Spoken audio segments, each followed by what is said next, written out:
So I'm Corey, the Director of Design and Media and Collections at the Canadian Museum for Human Rights.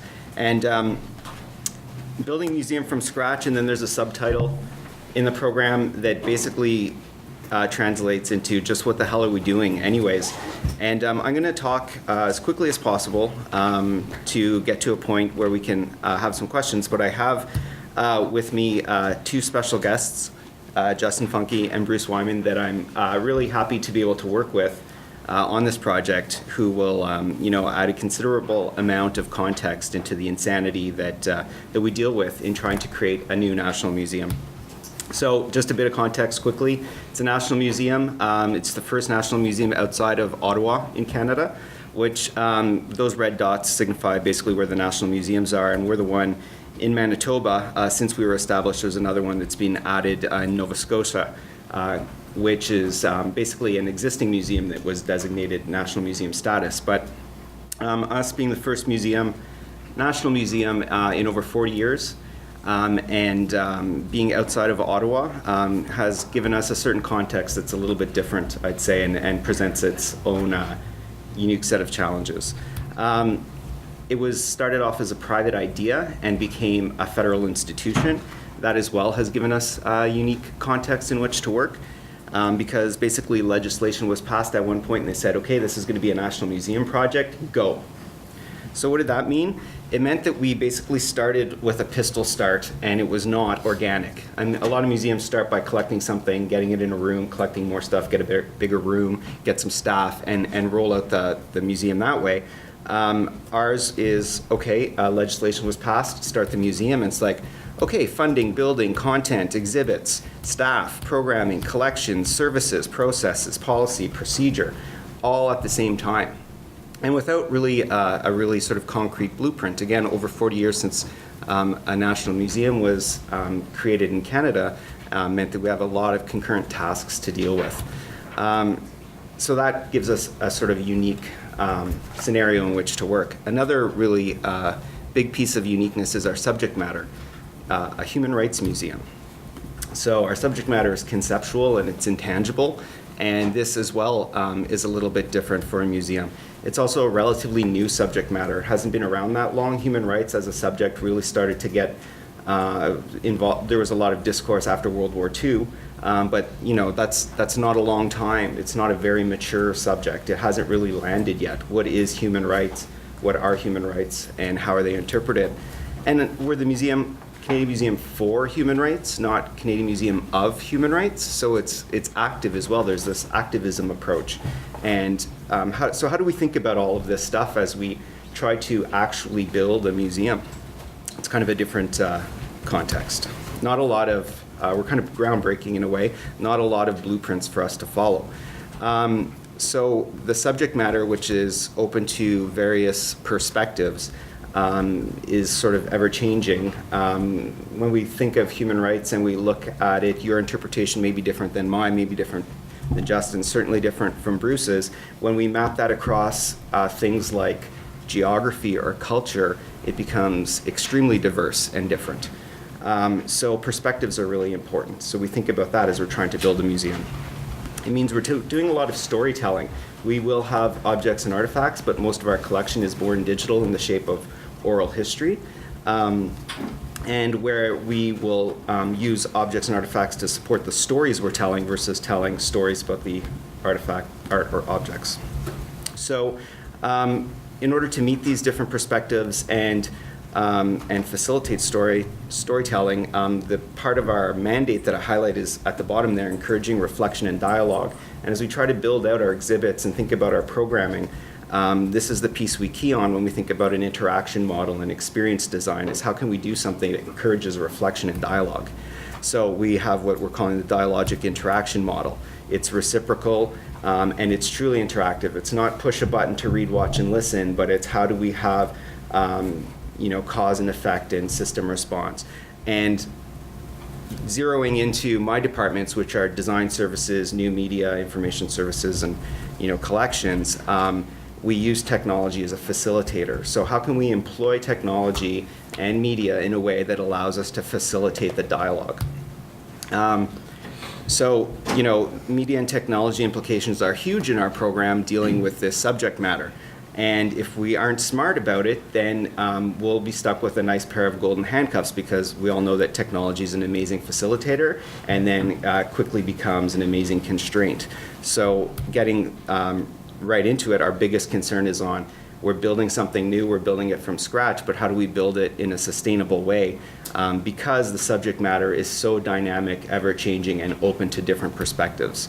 So when it comes to media production, I'll never have enough staff to be able to produce the media required to tell the stories. I'll never have enough staff to be able to change the delivery mechanisms in delivering this media to meet the audience demands, expectations, and to facilitate engagement. So again, how do we mitigate this by building a really smart infrastructure? To give you an example of the scope of what we're dealing with, right now I have 91 concurrent projects that are all on the critical path for opening. They're in gallery, they're for remote audiences, and they're program related. So in gallery, be anything from web kiosks to multi-use table games and linear media, like a 360-degree film presentation or an immersive multimedia experience, object theater. All of these projects are huge, and there's 91 and counting, and we have to be extremely smart and efficient about how we go about doing this. Remember that we're building our staff at the same time that we're trying to carry out these projects. We have things like program related, like our library is based on digital subscriptions, and the catalog system for our library is digital. And we have to support that as well as a learning management, and all of these pieces have to come together and fit together in some way that we can manage to open. I never mentioned that we're opening in 2014, so it's,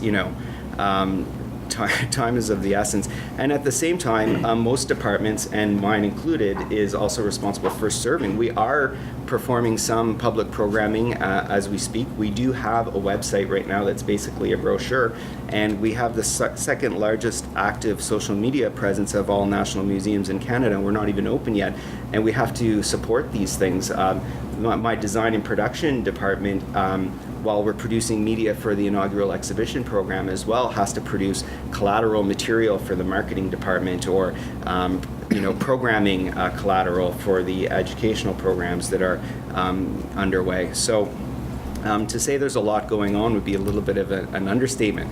And we've realized some of the risks that were set out at the beginning. The ambition of the project is amazing. It's like, from the marketing department's like, we're going to do marketing like no other museum has ever done marketing. This is going to be amazing. To we are going to be an internationally recognized center for human rights research. And I mean, at some point, there was just way too much ambition. We can't do all of this stuff at the same time for opening. So that's a risk that we've realized. It's actually impacted our project at some points. Senior staff turnover. This project is like absolutely all-consuming, and we've had a lot of staff turnover. And where that actually impacts our project is when another director leaves and someone succeeds them. The direction changes slightly. There's new ideas that come into the puzzle, and that's actually impacted our project. Thin on resources, like I mentioned, everything's happening at the same time, and I'm constantly stealing from one of my departments to put something in the other department, and then robbing my left pocket to fill up my right, and then robbing my right to go back into my left. And we're trying to build up staff as we're taking on more and more projects to lead us to opening. And then the concurrency. It actually creates a whole new project, having to reconcile the different projects that are going on at the same time and start to diverge a little bit as they realize task delivery, and then all of a sudden we need a new project to tie these things back together. So we actually end up creating more work for ourselves. Those were the risks that we've realized, but I could probably spend way more time talking about the opportunity that's laid out ahead of us. So getting back specifically to how we're going to employ media and technology, software, and media development, again, our eyes are on scalability. We're doing this project at a time where our domain has reached a certain level of maturity that there's a lot of standardization. There's a lot of opportunity for us to build stuff in a scalable way. I've worked with about 1,200 museums in Canada, and of all the projects I worked on, the biggest issue was always legacy. We were always constrained by old technology or non-modular design. And this is something that we have an opportunity now to build our museum in a way that is extremely scalable and modular. Efficiencies and processes. Again, how we manage our working collection and our digital assets. We can actually create really efficient processes, which mean every time we do something, we've created a library of work that we can then lean on effectively in perpetuity. And we're able to set these out right now if we're smart and strategic about how we create our workflows and our business practices. Inclusive design is something that I've taken a big lead on in our institution. We're building an inclusive design methodology as part of our business practice. So every department in the museum is represented on an internal working group, and I have 8 people of varying abilities from across the country who meet quarterly with us and inform our decision making around the ideas of inclusive design, so that we don't find ourselves in a scenario where we're building something and then trying to figure out how to make it accessible. We're actually approaching it from an inclusive design or universal design perspective at the outset. This is a massive opportunity for us to do this, and as opposed to as codes and regulations and standards advance, we then don't have to sort of retrofit things. And I'd say the biggest key piece that we get to work on is this idea of enterprise content management, so that when we build content and we deliver it, it's delivered across the enterprise through a content management system. And enterprise, we call it ECMS. And the implications on that are that we will produce content once, catalog it into the enterprise content management system. That's a large portion of that is a trusted digital repository and a collections management system, and we will feed our content dynamically out to in-gallery instances, be they table games, kiosks, what have you, to remote online pieces like our website, our reference center, our digital archive, to the mobile programs, and there are huge implications then in terms of audio-video integration and what that means in how we construct the actual exhibits themselves.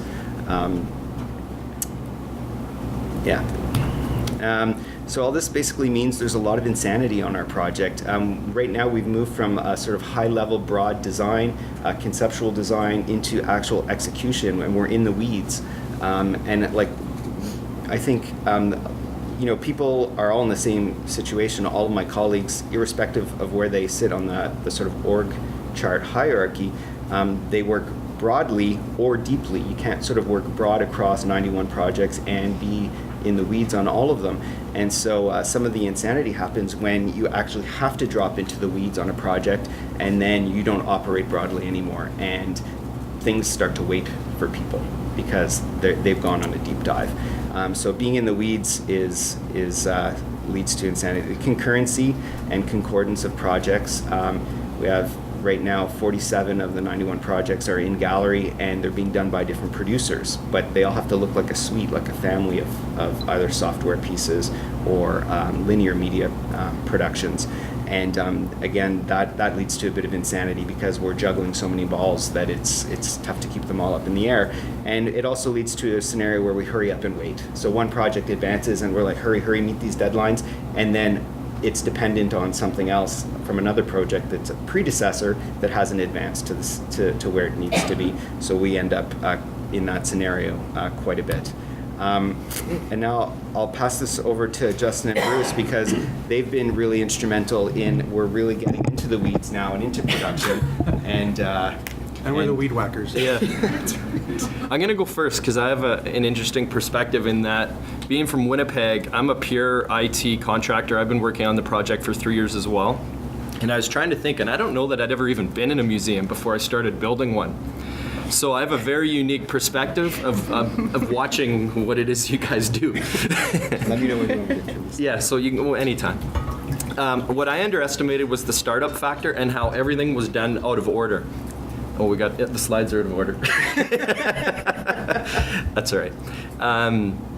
There's a story about ticketing where we planned the IT infrastructure 2 years ago, and so now we're buying all the software. So we went through this huge ticketing process. We had everything figured out, and we were literally in the meeting with finance going through how we're going to secure ticketing, CRM, basically all the operational software for the entire institution. As we're finishing the meeting, we have someone behind us who was sitting off to the side of the boardroom says, well, I don't like any of that. And the whole room kind of stopped and we turned around and we're like, well, who are you? And it was the new director of ticketing and earned revenue. So we had to start over. So literally, this sounds like a while ago. This happened 2 weeks ago. So literally last night on the 28th floor, Bruce and I were reviewing and rewriting the ticketing RFP while sitting in the lounge. While we're rewriting the ticketing RFP, I get a call because, and I want to make sure I quote this properly. Excuse me, guys, this is an important call. I walk over. The guy doing our network design is being sued by the guys doing our network security design.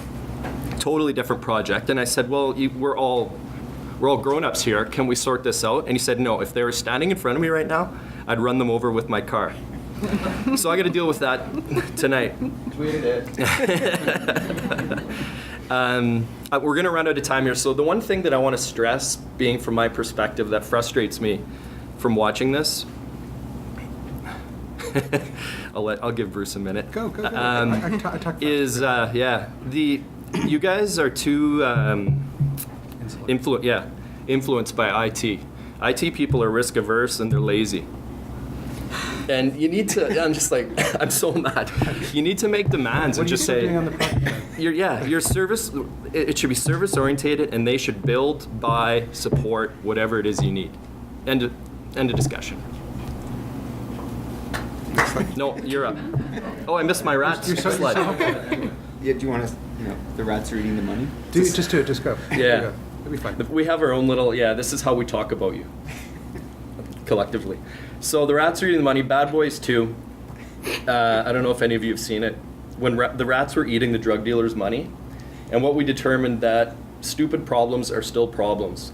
And I go into a lot of museum meetings with consultants, and a lot of high-paid people sit around talking about the problem. Not you. No. But nobody actually goes out and does the work. And that's where another gap.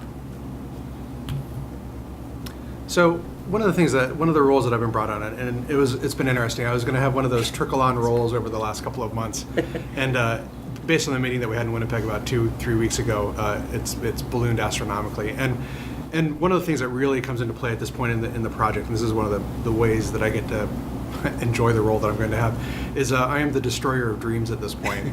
And really what that means is not that there's a level of trying to be creative, but really, we are just a little under 2 years out from the opening of the museum, and there's a point where the conceptual design and the creative effort has to begin to winnow down, and there's still a huge desire not only from staff but from exhibit designers, from contractors, from media production partners, from the board even, to be creative. And there's a level of, if you don't stop and actually start producing this stuff now, the museum will not open, nor it will not be on time, nor will it be on budget. And so, one of the very hairy circumstances we have over the next 3-4, I'd like to say months, but let's make it weeks, is really to refine and finalize a bunch of the things that we're doing. I mean, even to the point of where nobody had taken a position up until about 2 weeks ago that we're going to say that these 8 out of the 11 galleries are actually done, that the design is complete, and we're going to execute on those, and that there will be no further deviation, no significant deviation from what's being done. And so, there really does come a point where you have to say the creative effort has to end. Things need to synchronize up and across all the different areas of the museum, whether it be IT infrastructure, whether it be electrical fit up, whether it be people just doing conduit in the building, with the production partners, that there's a synchronization to make sure that as everything has drifted apart over the last ensuing year and a half, that there's a clear mode of synchronicity, a bell ringing in the background that kind of refines where everything is. And so, the reality is, if you don't do that, the project will be entirely derailed. And there's a level of discipline that you have to enforce, and it's difficult across the entire project, right? And so there's almost a sense of, I wouldn't say panic, but there's an intensity at the moment that provides a certain clarity, a clarion call to what needs to be done. And it's the realization that the project will not succeed if we don't change the habits that we have. So. Great. That's it. I don't know when you want to. You're under budget. Nice. Well, we can take questions. What new museum has done that? You're not even open yet, you're already under budget. Impressive.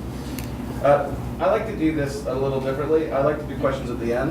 One of the interesting things about doing papers and sessions is that many of the questions that happened during the first paper are modified by things said in the second or third or enhanced in some way. And I think it's way better to spend the time after everybody's been heard.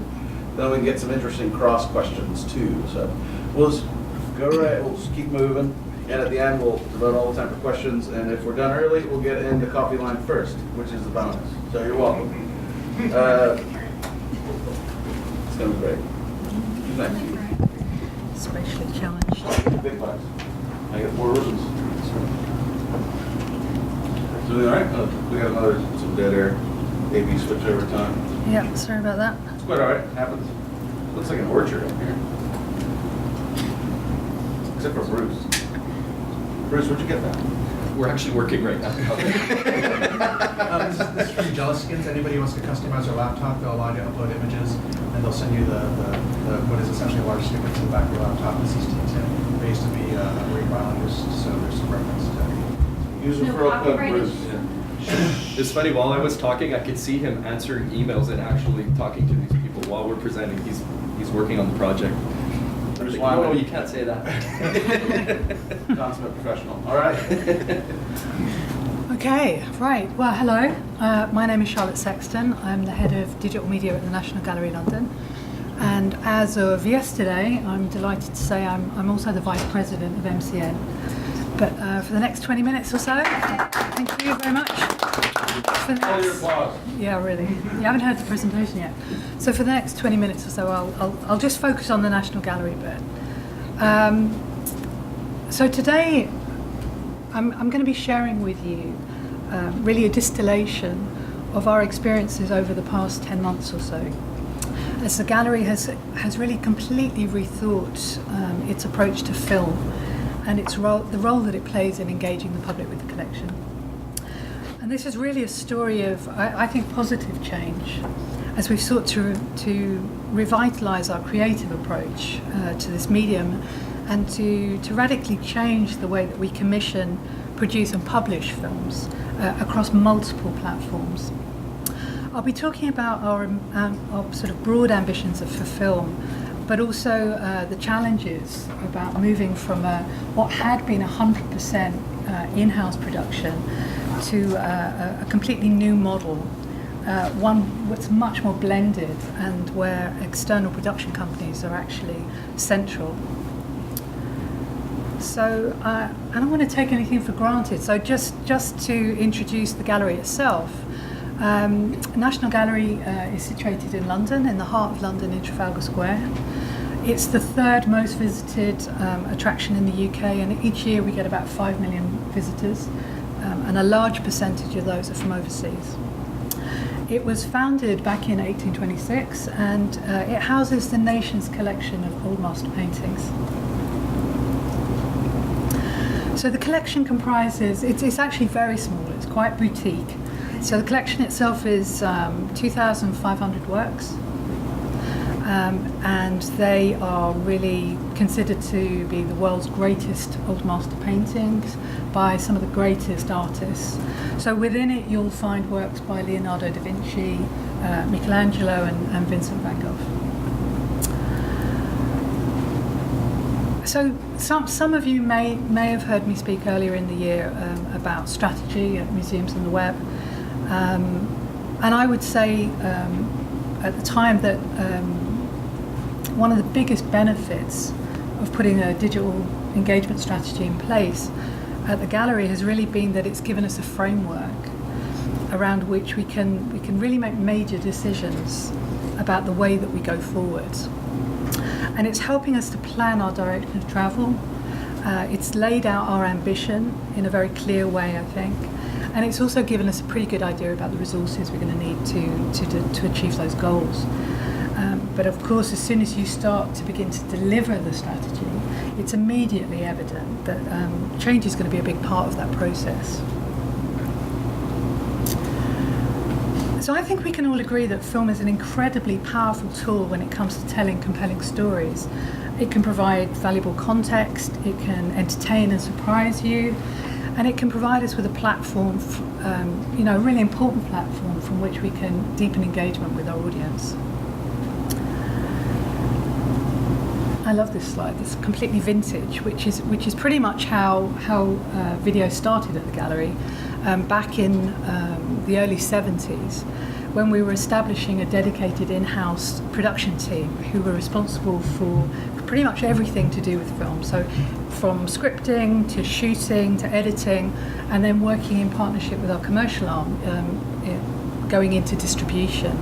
And that was pretty much centered around the exhibition program and then dipping in and out of the collection.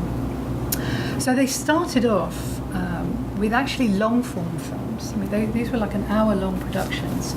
And they were, at the time, they went on to originally VHS tape and then morphed onto DVDs.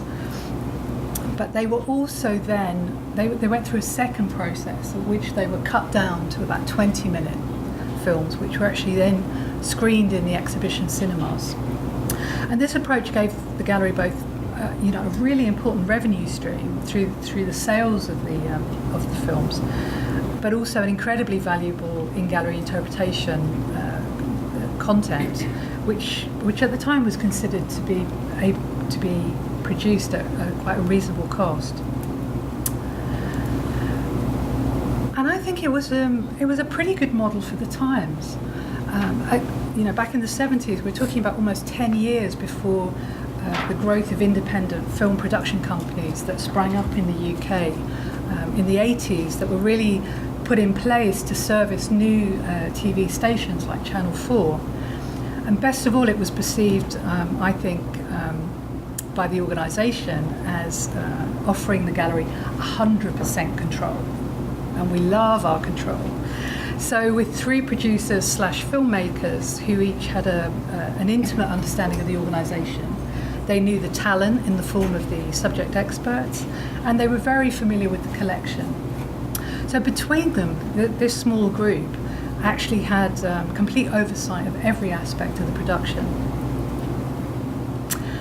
And over the following 30 years or so, this continued to, they carried on producing material on pretty much on demand. And this went a long way to meeting the gallery's needs, but I would say it met some of the needs. But of course, 30 years is a long time, and the landscape changes significantly over that period. And so I think what wasn't really on their radar was the incredible growth of digital and this huge trend of online video consumption. And it wasn't really responding. It wasn't a flexible model to respond to that. So that was pretty much where we were up until 2010-11, when a number of forces, I think, really came together, collided together, forcing us to really reevaluate whether this existing model was going to be the right one to take us forward. So what were these main drivers for change? Well, the first one was really at that moment that the digital strategy had been approved. Because within it stated our aims in terms of how we wanted to completely reshape the role and reposition film content, taking it online really in a big way via all our online media channels and social platforms. And this meant producing film material that could be consumed in a completely different context from the DVD or cinema offerings. So from a long-form film focusing on a pretty didactic narrative, scripted form that had worked really successfully in the past, but it just was not going to work when you took it into the online space. And if you think about that, 3 minutes is an eternity online, and you don't have that luxury of taking time to build a complex argument. You've just got to cut to the chase. So the second thing that I think really impacted was the way that DVD sales just fell away. What had been a really valuable source of income for the gallery, and in some ways I would suggest really underpinned the viability of an in-house team, had pretty much evaporated over the last few years, as more and more people simply expected to find that material online and preferably for free.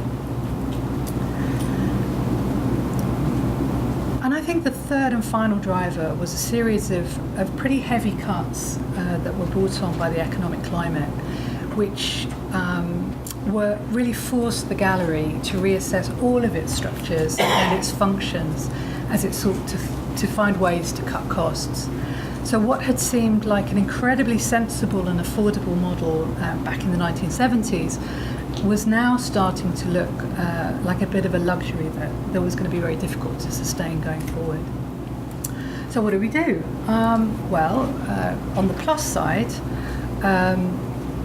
we did recognise that this was actually an opportunity for the gallery going forward to find a more flexible and scalable model through which we could capitalise really on the wealth of talent that was available out there through small independent production companies. And given the competitive nature of the marketplace, these companies were now willing to take on non-TV commissions in favour of short-form and low-budget films intended for consumption online rather than through traditional broadcast channels. And this was in part made possible by the rise of digital production techniques, which really helped bring the cost down for these companies. And by choosing to utilise these external companies, I think one of the major benefits we found was that we could cherry pick the company and match the right company to the project. And we did that looking at a number of different aspects. So their track record, how they'd handled other kinds of productions, and I think really importantly their creative response and how they came back to us on the original brief, and of course finally cost. And I think one of the key benefits from that was that we could really capitalise on their expertise and their creativity, with the goal of improving the overall quality we were producing and the range of films that we were producing. But of course, against the pros, there's always some cons, and they were significant in some sense, because I think the major downside to all of this was that we had to go through a very painful process of losing staff. And I think anybody who's gone through that downsizing, it's very difficult. And of course, with their departure, with that dedicated team leaving the gallery, we lost all of the in-house production expertise in one fell swoop. And of course, the convenience. We were in the habit of having this resource, so we lost the convenience of being able to do ad hoc filming. We had to be more thoughtful and plan for the long term. And I think one of the issues that we're still kind of unpicking is the fact that in their departure, they were long-standing staff, so we also lost a huge amount of institutional knowledge and history, especially about previous productions. And we do have a pretty extensive archive. And we're still trying to work out how to compensate for this. So what happened next? Well, I think one of the really positive things was the first thing that we really had to tackle was completely reworking the structures for commissioning. So while we continue to work extremely closely with the subject experts, the actual brief is now written by a commissioning editor whose main focus is looking at broad public engagement. And then supporting her, we have a much wider collaborative group from across a range of departments, including exhibitions, digital, education and interpretation, and communications and marketing. So now when we consider a film, what we're actually doing is bringing together multiple viewpoints and disciplines into that discussion, and which in turn is helping us to produce, I think, a much more varied range of films, which are designed from the outset to consider the needs of the audience. And we've also, on a completely practical note, we have assigned a project manager to coordinate the production process, and to have a very pivotal role in terms of coordinating both internal stakeholders and the external companies. So, any challenges? Well, of course there are. So, it sounds pretty straightforward to some degree, but of course I'd be completely lying to you if I said there were no challenges or teething problems as we went about implementing the way this was working. And I think one of the biggest ones is it wasn't a particularly gentle shift. This happened in a relatively short space of time. So I think there was a sense of feeling like we were jumping in feet first. And in an ideal world, I would recommend that you give yourself a bit more time for planning and thinking, because I'm sure that some of the issues we went on to kind of have to work through, we could have probably tussled out and thought through a little bit earlier on in the process. So in terms of the challenges, the kind of main ones I wanted to distill down, and some of these I would say we haven't completely cracked, they're a work in progress. So the first one was we had to get out there, we had to get into the world, and we had to build some relationships with new companies that we could work with and build our address book. And we had to do that relatively quickly, but that, I consider that to be an ongoing process, really. The next one, I think, has been a really interesting one, and this is where I can talk about developing internal skill sets, because to commission a really great film, you've got to write a really good brief.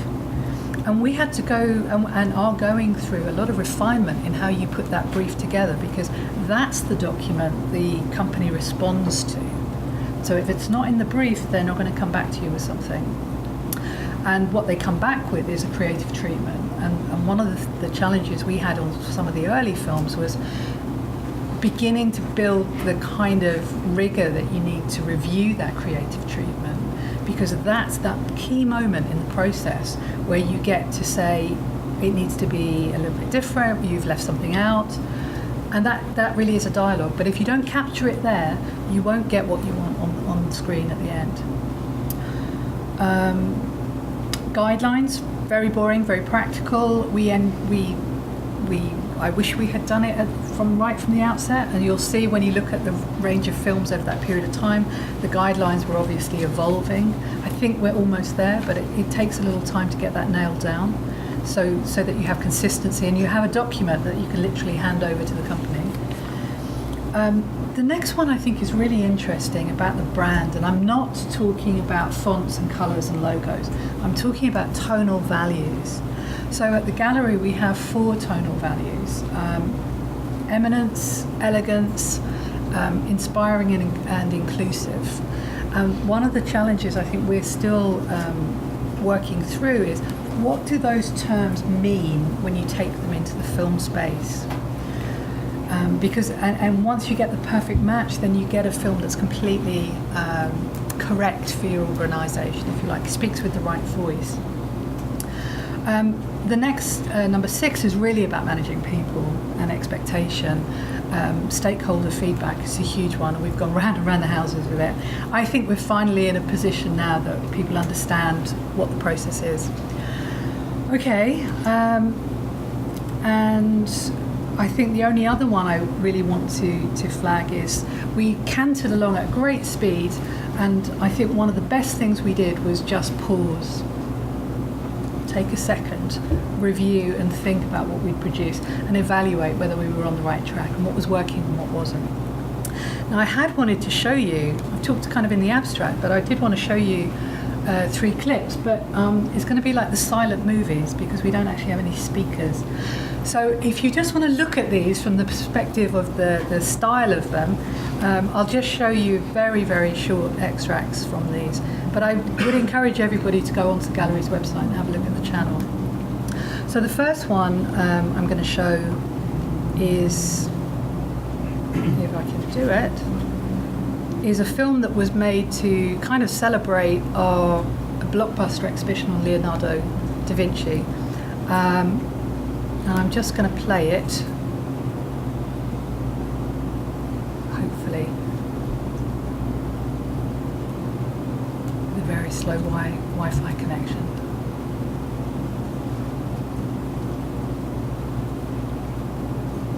Spinner's been fast. It sure is. I love a demo, don't you? Is this an excerpt from the movie that was in theaters, or is this a specific show? Well, this is we took a really interesting view of making modular films. I don't know if this is going to work. And this film was used wholly online, but the other films had actually a number of different usage. So, okay. I can actually talk over this because you can't hear it anyway. So when we were commissioning films, we were thinking about multiple use. online, in gallery, in the cinema. We've had some that we've screened between live events, and some of it have also been used on ebooks as well. So what would have been a DVD or and a cinema production is now used across multiple platforms, which I think has been, I think, quite cost effective. I don't think this is going to work terribly well, and I don't want to take your time looking at a spinny thing. The ice was frozen on the mountains in France. That's how good it is. I'm sort of dreading the queue. So this approach, much more reportage. I mean, we just would never have done this. So this captured the whole buzz around the exhibition and really celebrated that moment in a way that we would not have done. I'm going to cut out of this. See if the next one's any better. The second film, I don't know, again, hopefully this will be a bit better. We commissioned, on the back of our summer exhibition, Metamorphosis 2012, we commissioned 14 poets to make creative responses to Titian's Metamorphosis paintings around Diana and Actaeon.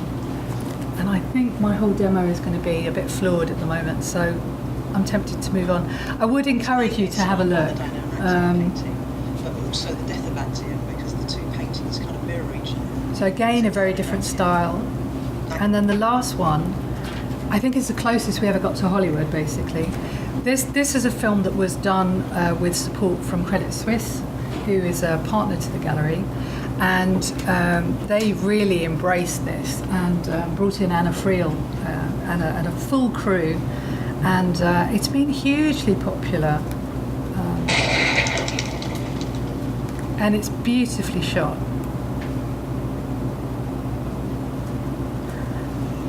What we should do is tweet using the session hashtag the URLs for those 3 videos. Okay, I'm very happy to do that. We're more online than we are now. Yeah. I blame the lazy IT people. Okay. So if anybody doesn't know the story, basically Actaeon, who's a hunter, stumbles upon the goddess Diana during her bathing, and she's so furious she basically curses him and turns him into a stag. So this is a retelling of that story.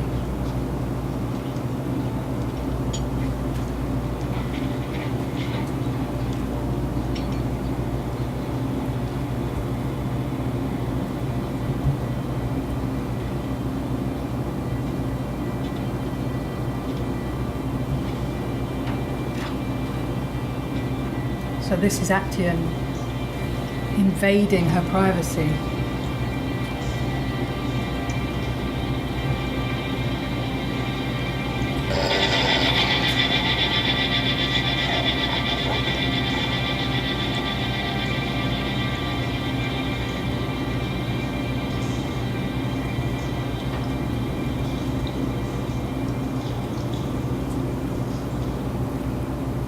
And it doesn't get any better after that.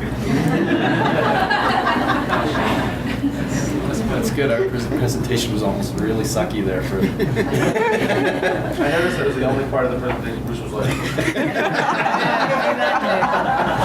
So I'm conscious time is short, so I just wanted to leave you with a few thoughts, things that we have really resonated with us as we've gone through this process. And the first one is a very just an honest statement that significant change really requires significant support. It's a process, and you have to recognise that. For us, probably one of the most exciting elements of this was that there was a learning curve. How fantastic is it to develop new skills in-house and bring expertise, a different kind of expertise, back into the organisation. Practical building blocks, the brief, everything hangs off the brief, and it's, if you're going to get into this, I would strongly recommend crafting that process. Technical guidelines, self-evident. Feedback, everybody has an opinion. How do you manage that process?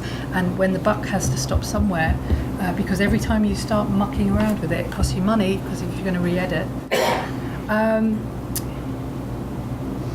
one thing we learned was that production companies can't spell, and they have no desire to check credit lines and all the rest of it. So we've embraced that and applied an editor to the process, a text editor. My big mantra, we're trying to build an audience here. Market it to the nth degree, because just publishing it won't work. Evaluate and course correct if you think you can improve on it, and recognise it is a long-term commitment. Thank you. All right, thank you very much.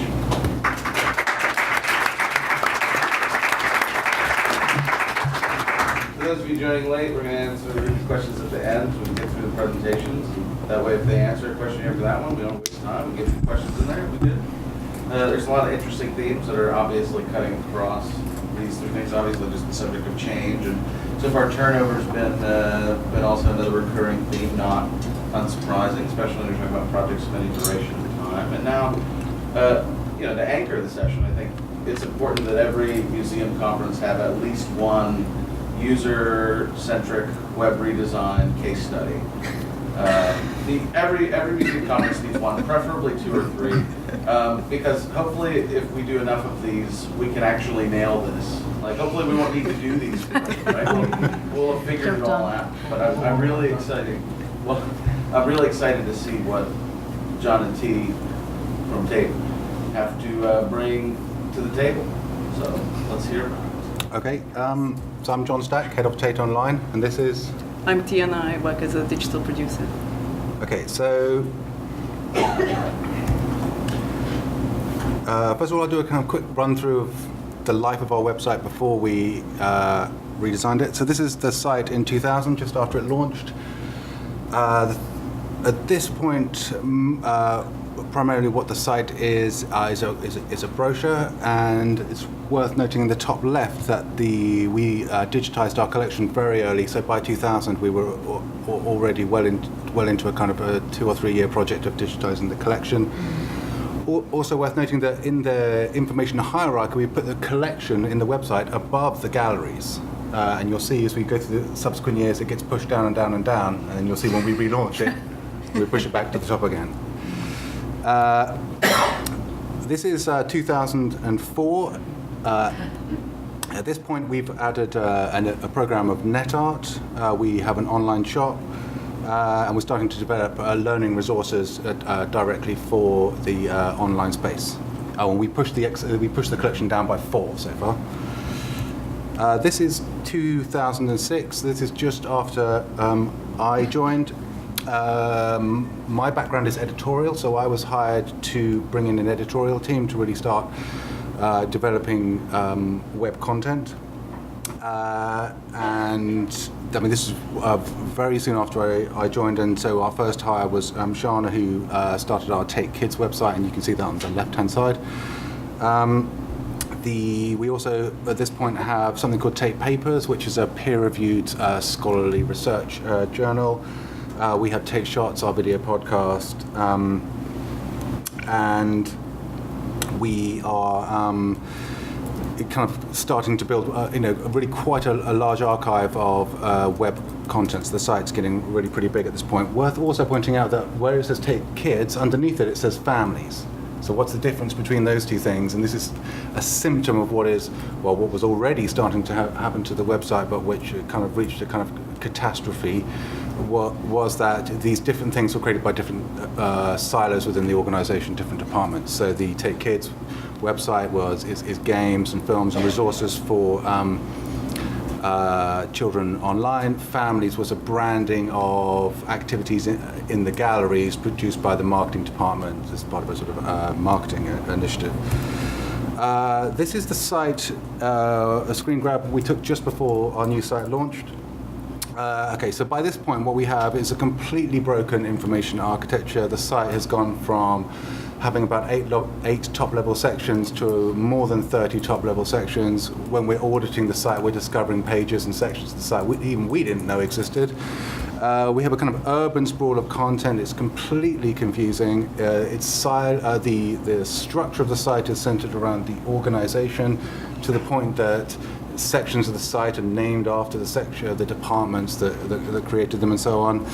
The collection is identical to how it was in 2000, so we literally hadn't touched it. And the specification for that collection has teeny tiny pictures like this big, because at that point a lot of people didn't have broadband, so you were trying to get the pages under like 25K. And that again is a symptom of what we did, is we just kept adding. We didn't ever go back and revisit anything. The design was incredibly dated. The thing had very few kind of Web 2 features. We'd added on some blogs and stuff, but there was no commenting. There was no kind of user-generated content. We had a Frankenstein monster of technology. So we had a content management system called Rhythmix. I don't recommend it. It's now called Percussion CMS. I still don't recommend it.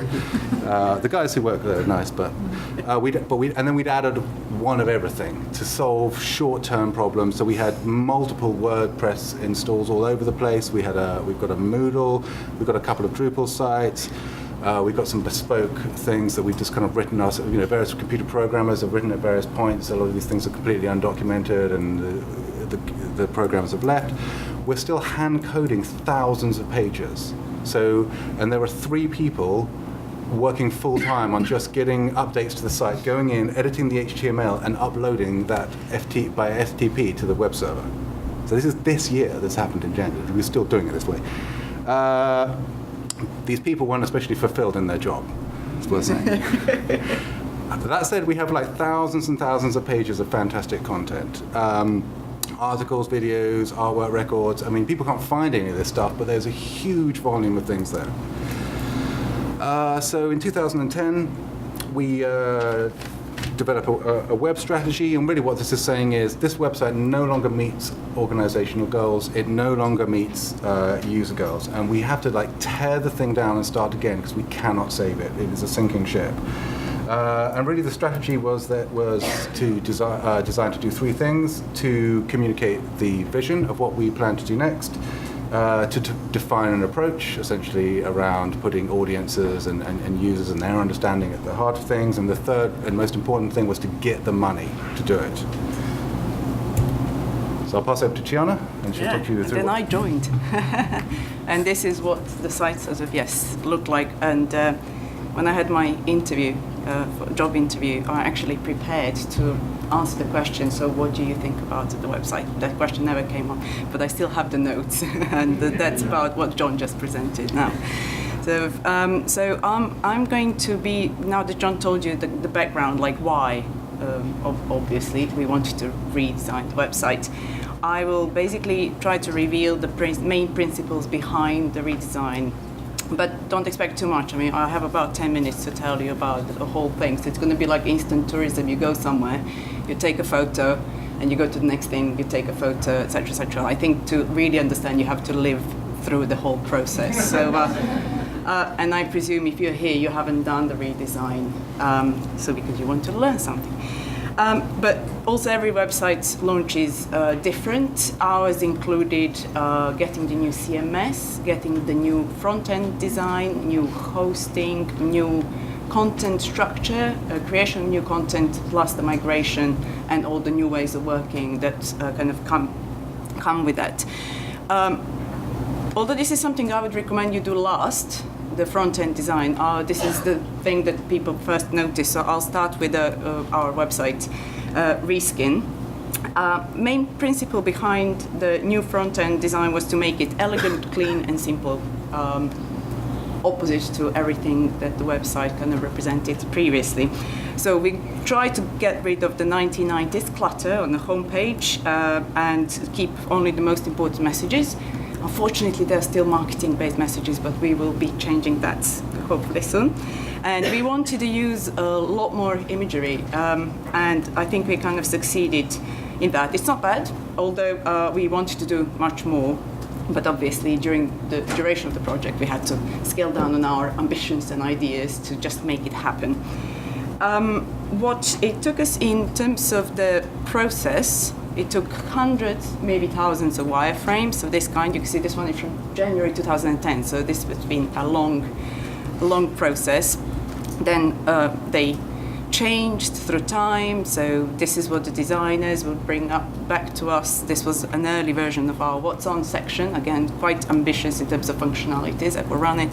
And then this is something we finally sort of launched the site with. Also, through the process, we had to design and decide on every single little visual element, every single button, every single interaction. So don't think it's going to be easy. This is just one kind of spreadsheet out of 5, just on all the visual elements that our website sort of contains. Then the designers brought back to us a set of templates, which then we used to create a visual language document that is used nowadays to give it to the external agencies and to share amongst our design teams so that we can keep the site sort of looking, feeling consistent through time. I mentioned microsites. Well, we have many of those, and as John mentioned earlier on, we have lots of different technologies that the site runs on. I think at one point we had, when we started Redesign, about 27 different technologies. So we have different parts of the site that you wouldn't know actually don't run on a new content management system, which is Drupal. So, for example, our Tate collection is Java-based. It's a collection information system with a Java-based API. Then we have Tate Collectives, which runs on Drupal 6. We have Tate Ticketing, which again runs on a different system called Enter. We have Tate Shop, which runs on Venta. Tate Kit, Sean, remind me, that's a bespokely written, developed system in-house long time ago. And we have, for example, working at Tate, the recruitment section running again on a different system. This is not all of it. So, but what we wanted through the kind of the visual design, we wanted to give it a stronger sort of sense of consistency and really to try and communicate Tate brand wherever possible so that we can create a seamless journey for the users as much as that's kind of possible. The result is, we hope that the users understand that they're still on the Tate website. So how we try to do that rather than having to kind of redesign every single section of the site, which is not what we did. We created this little, I don't know if you can notice at the top of each of them, there is like a thin header, which is now kind of being introduced to every single kind of microsite. So you can always go back to the Tate main sort of homepage. We also, when we launched back in April, we launched the mobile version of the site, and only we know why we switched it off, but I can't share that with you.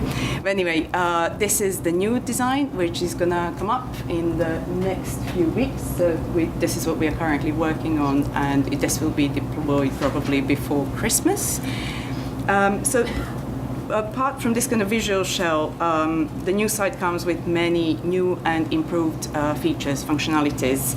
I will only try and mention just the most important ones, but as I said before, we changed the content management system, so what you see, most of this is done in Drupal, whereas when I start talking about the collection, this is a completely separately developed set of features.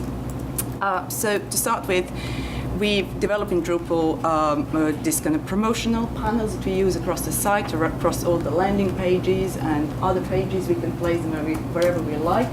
And previously, these were constantly just hand-coded and placed wherever needed. So we had about 5 on the website because otherwise you forget where you put them on. So you will just kind of leave them where they were. Nowadays, we have a team of editors who can actually just go in from any piece of content. They just click and say, please create this promo box. Automatically brings up the lead image for that content, brings up the content category as well as the title, which you can change. You can use a short title or a long title, and then you add a bit of text, and there you are. You have your promo, which you can then place anywhere on the site. So if you were to change anything, it changes across the site automatically. So that's a nice feature, but still, marketing department obviously wants us to kind of sprawl the site with these promos, which then again becomes really hard to manage. So bear that in mind. This is a visit landing page. Why I'm showing you this, because we have created this sort of highlighted widget feature, which allows us to use the same space of the page to show more than one piece of content. And I don't know how many of you know that we have 4 Tate galleries. No one. Okay, we have 4 galleries. I knew that. Oh, you knew that. Great. Bonus points for you. You're the only one. Yeah, we have 2 galleries in London, Tate Britain, Tate Modern, and we have one in Liverpool at St Ives. And when we did user testing, we realized that people actually don't know that we have 4 galleries, and everyone just wanted to go to Tate Modern. So that was a kind of a design challenge for us. We wanted to show, the organization wanted to have one website which will show all 4 galleries rather than have one for Tate Britain, one for Tate Modern. So I don't know whether we succeeded in that, but we're going to do another round of user testing and online surveys soon. So we'll find out and maybe share those results with you. This is the what's on section. Again, this is just a different, it's the same highlighted widget, but just with a slightly different design with some boxes that you hover over and you click and you get to the different sort of promos. But why I'm showing you this is because we, for the first time, introduced faceted navigation to the site, which we are using across all sorts of sections, and that's been an amazing change to the site. It works basically because we are tagging all the content. We have one sort of controlled vocabulary that now runs through the whole site. We have sort of so-called taxonomy, and we're using this obviously to be able to browse events and exhibitions, and that helped us because Tate has got 4 venues. We have at any given moment in time about 200 events, exhibitions ongoing, plus the future stuff that's coming up. So this kind of helps users to search. This is a search listings page for events. As you can see also, we have images used for every piece of content. We are asking our editors to attach an image, otherwise it can't go up on the website. And we're asking them to use the image only once, because otherwise you'll get a page full of the same images. You can imagine what a nightmare that may be for us, kind of keeping that in place. Then we also now have the possibility to use different templates to create landing pages. So you've seen the ones with the highlighted widget, and we also, I don't know if I've shown you on the, just to go back, under the main promo, we actually have the sliders, so you can add more than just 3 events. You cannot add up to 10 events. So again, making more space for more content for people to see on the page. And it works really nicely on iPads. And this is yet another example of a masonry effect blending page where it keeps in place just one main big promo and others are kind of randomly selected on the page. With the new website launch, we've also worked on our search functionality. That work is still ongoing. We still have to add auto suggestions and being able to search for different types of content. That's kind of coming up early next year. But in the meantime, we think we've kind of improved adding the images and just the categories of different content. We managed to make these pages look nicer, not just a boring search listing page. And this is an example of an exhibition page. Every page on the site, other than landing page, now has social media buttons, which allows obviously for easier sharing of our content. And we're seeing that users are definitely using that quite a lot. Also, we have added lots of tertiary navigations. So we have see also links, which allows our editors to add internal or external content to any page of the site. We also have on the right-hand side, we can add as many promos as we like, although we told marketing department they can only have 2 at a time. Again, it will be really hard to manage. So we're trying to maximize the e-commerce opportunities, obviously, on the page. And further, the biggest change has been also we are allowing users to log in into the system and leave comments on the site.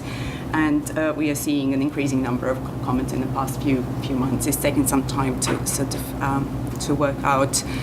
But what's interesting is that we don't have one login onto the site. So we had this problem when we launched that people didn't know. We had lots of members phoning us saying, I can't log into my members account. So we quickly changed the way that people log into.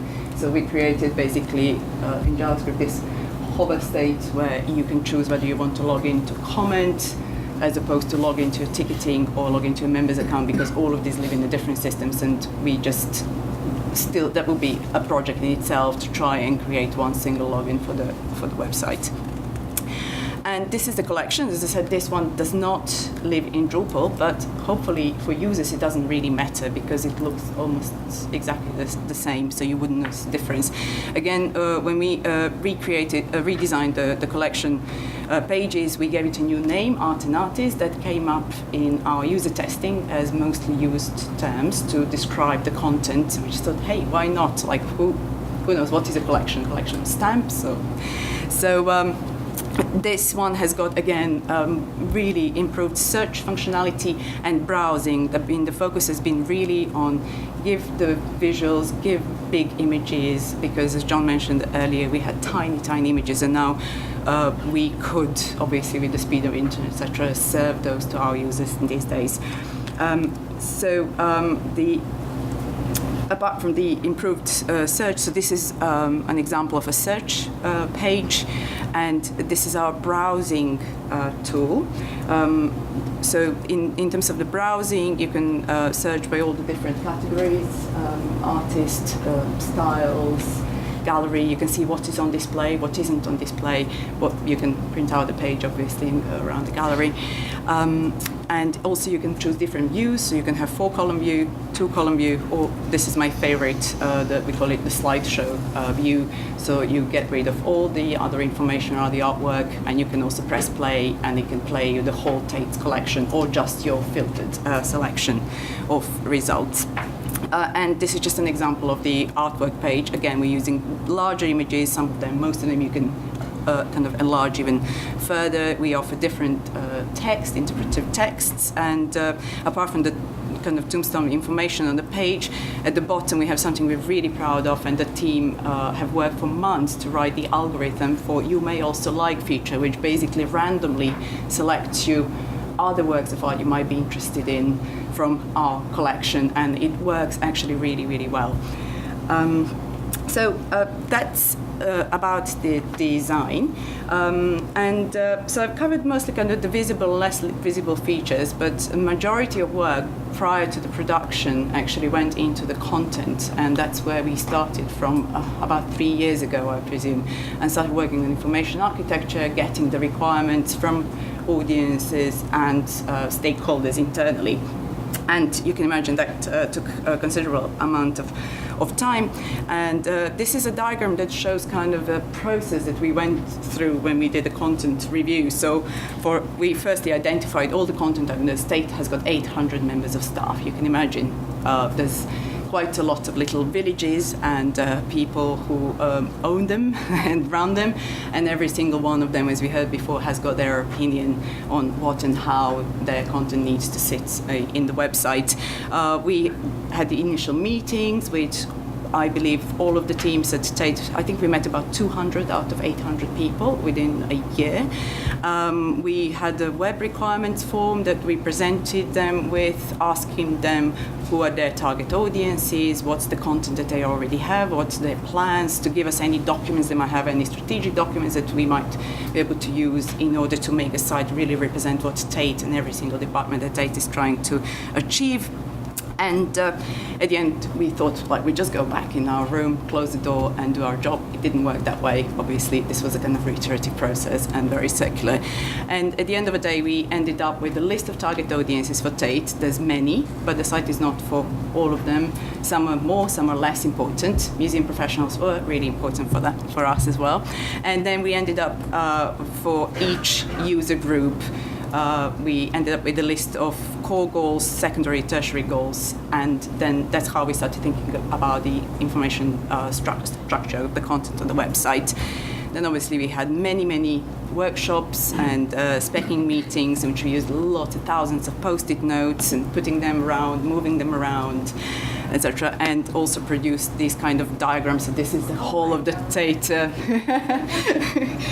website at some point. This is not the final version, and there are stacks of pages obviously under each one of these. This shows our content production plan, and I don't know if you can see actually the different color coding shows you what we needed to do with our with our content. You know what that means about 2 minutes. So some of the content needed to be created from scratch, some of that needed to be adjusted to the new structure, some of it we needed to migrate automatically, some manually. So in terms of bulk migration, we migrated events and exhibitions, videos, articles and blog, but obviously for each migrated content, because it arrives to a completely different content management system, we had to tag it, we had to check it, we had to change, italics, etc., etc. So it's still a long process. It doesn't mean if you migrate something, you're done with it. Like before publishing, you have to still check. An example of this is our content migration tracker, which we are using even today because we're still migrating the exhibitions.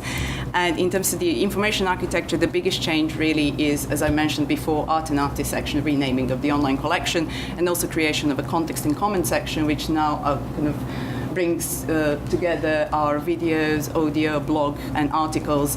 Basically, the idea is to have an online magazine really targeting just online users who might not even be able to come to Tate. And these are just some examples of online learning resources, which again have got their own section of the site. And also we bundled up all the projects at Tate. You can basically go under About Tate into the project section and see all the projects that Tate has done in the past or is currently doing to find information, like if you would like to maybe collaborate on any of them. And the most important things, but that no one really thinks about, and stuff that has been the biggest change, is obviously the system that we changed, the CMS. And I would highly recommend Drupal if you're looking for the content manager system. We're using Drupal 7, which just came out in February last year, and we started developing it, the year before actually. And that has taken the most of our production time. So again, in terms of process, lots of scribbles, lots of diagrams, lots of spreadsheets with all the user stories of what can people functionally do on the site. Lots of spreadsheets. Again, this one shows you different content types and whether some fields are mandatory or non-mandatory, and then you end up with something like this. So this is a form that's for blog that we use nowadays to create blogs in Drupal and then launch it on the site. So what it took us to get there, we had a strategic plan. Yes, it was called doing things, really. We used different methodologies, waterfall in kind of and agile at the same time, although at that time we didn't even know what agile meant. So we kind of had to learn that. It took a good team of people. It took lots of planning, keeping out of the way and trying to lock yourself in the room. And then just when you think like, oh my God, I can't do it any longer, then we sang this song. Finally, we launched the site. Yes, we had the beta version in February this year, and then we went live with the site, which I would still call beta, April. This is how life after launch looks like. So there's still stuff we want to do. Currently, we are working on the internal workflow. We are adding automated related content to the site, improving search functionalities, adding reviews to the exhibitions, and all sorts of other things you can ask me about later on. So I'll pass it on. Four slides. No slides. I've got 4. Okay. We're way over budget. Okay. I'm just going to tell you where we really hurt. Just why you've all come. Time management? I thought we had 30 minutes. Stakeholder management we needed to spend much more time on stakeholder management. Everyone had really strong opinions about what they thought the new site wanted to be, what they wanted it to be. They wanted to tell us, they wanted to discuss it endlessly. We could have spent tens of thousands of man hours on it. We managed the project as if it was one medium-sized project. It wasn't. It was like a program of 8 massive projects with tons of interdependencies, and that was really difficult. And we got through. We let go 3 project managers early on, and in the end, the person that helped us deliver it was actually a business analyst who rolled his sleeves up and jumped into the deep end and helped us do it. We selected a different content management to start with, and we worked with it for 6 months, and then we switched to Drupal, and that was a really painful choice. It was the right choice ultimately, but it hurt a lot at the time. We did lose a lot of work, and in retrospect, it would have been better to do a kind of proof of concept or a trial on that CMS. One more point. We had to run the existing site, so we had business as usual problems. And we had a great team.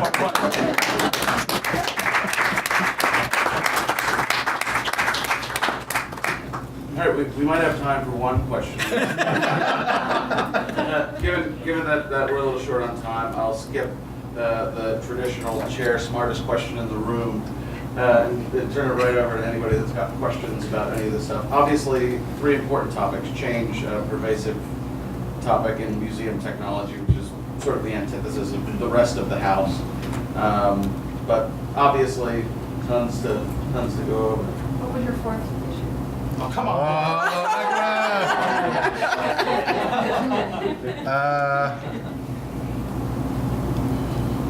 I was just going to say where we were lucky.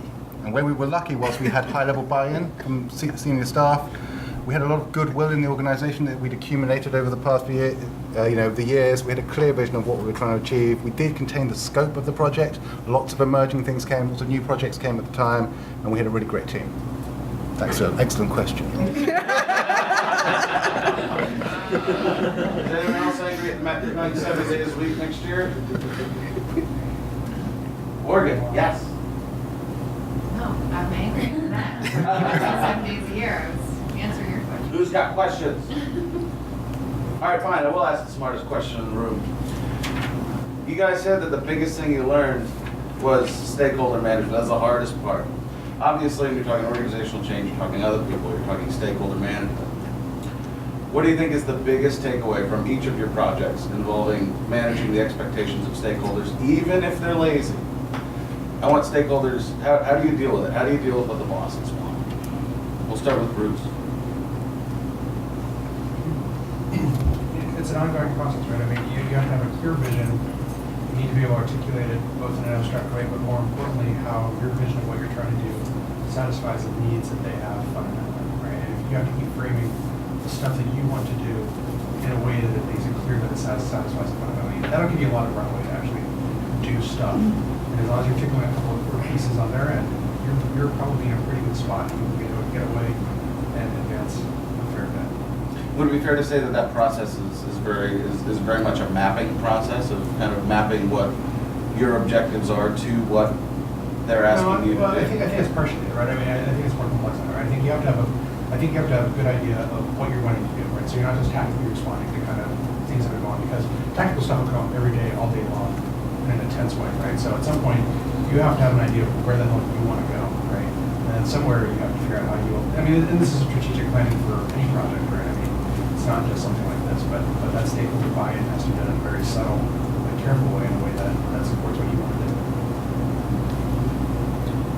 I'll say mine. Corey's like, okay, no, that's not right. This is where we start arguing. My single takeaway is there is no magic. Another one of our sayings: there's a solution to every problem, and at any budget. And you have to don't compromise any of these ideas. Never compromise, right? Yeah, well, That's a great way to get by. So all I do is compromise. And I think, stakeholder expectations, and that's all I really deal with. There's board, there's stakeholder groups, there's a human rights museum. I mean, there's every special interest group. It's $130 million donated privately also in this federal capital project. So there's groups that have expectations and everyone wants to see themselves in this museum. So there's stakeholders managing upwards, managing outwards, but there's also managing these expectations stakeholders downwards as well. Like, how do I mean, we've got 91 projects in our department and 19 staff. And I need them all. Like, they're all amazing, they're all superstars, and like they kill themselves on this project, but they need to see themselves and their ideas being realized as well. So I'm not just managing the expectations of my boss, like the CEO and our board and our these community groups and cultural groups. I'm also managing the stakeholders who are my staff, who are actually killing themselves to pull this off. So I'm like a facilitator. I'm a mediator. That's what I do. It sounds really violent up there. I mean, you got contractors want to kill each other. It's a contentious subject matter to begin with. It's sure. Like I said, like no one. If I asked you what human rights are and someone else beside you, you'd probably have different answers and be along the lines of the rights we have because we're human. It's unknown, and that means there's a lot of variance in what the expectations are. So I think it's stakeholders, we always think of like sort of going up the chain, but it's just as important going down the chain, or else we won't realize anything. Somebody tweet that. That was good. It's true. I mean, we got stakeholders on both sides. Thanks, Bruce. I've seen you tweet, that's not how you do it. Excellent. Yeah, I think I've really grown to see that stakeholder management can really trip you up, and it's an incredibly important process in any project. Firstly, to identify all your stakeholders, and I think that's a kind of they can be many and varied, and sometimes in places you don't fully realise. But I also think a stakeholder is different to an owner, project owner, as it were. The buck has to stop somewhere. And while consultation is hugely important and is a kind of an active part of the process, someone does have to make the decision at the end of the day. And I think if you've been well consulted, if the process is transparent and ongoing, then I think that's as it should be. But eventually somebody really does have to make that final call. And that structure needs to be very clearly communicated. Transparency. That's the first time I've heard that word. Although I wasn't listening to all of them. I was trying to figure out where we were going to get all these questions in.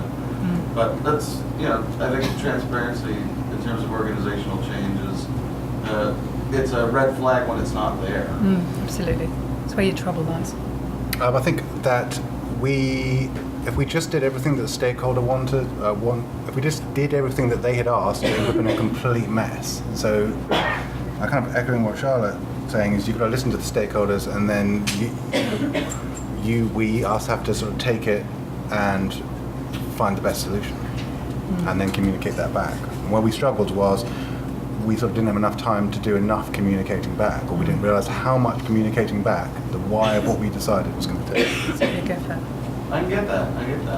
So it's when you're struggling to get everything done, it's hard to keep everybody up to date with what's going on. Sometimes you just got you feel like the only way to get it done is to bury your head and barrel forwards. But then you got a lot of people spinning their wheels.